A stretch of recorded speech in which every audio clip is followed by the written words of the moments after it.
خبر شامل کرتے ہیں منڈی بہاؤدین سے، جہاں سے ہمیں رپورٹ کیا ہے عنایت اللہ انجم کلیر نے۔ ذہنی معذور لڑکی کے ساتھ اجتماعی زیادتی اور ویڈیو وائرل کرنے والے 2 مرکزی ملزمان گرفتار۔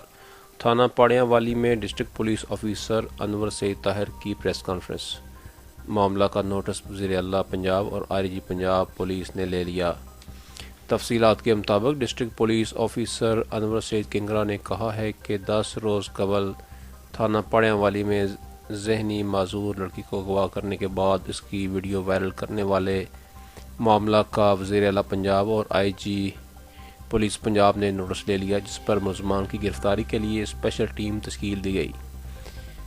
ڈی ایس پی پھالیا سرکل اور ایس ایچ او تھانہ پاڑیاں والی مجاہد فاروق کی سربراہی میں ملزمان کی گرفتاری کے لیے روزانہ کی بنیاد پر آپریشن جاری رہا اور پولیس نے روایتی مہارت اور جدید ٹیکنالوجی کو استعمال کرتے ہوئے بالآخر شفاق ملزمان کو ٹریس کر کے گرفتار کر لیا۔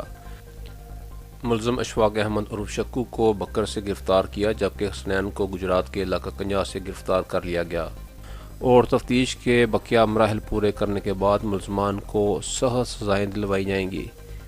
میں یہ کہنا چاہتا ہوں کہ خواتین اور بچوں کا تحفظ پنجاب پولیس کی اولین ترجیح ہے اور صنفی جرائم میں ملوث ملزمان کسی رعایت کے مستحق نہیں۔ دونوں ملزمان کو سخت سے سخت سزائیں دلوائی جائیں گی۔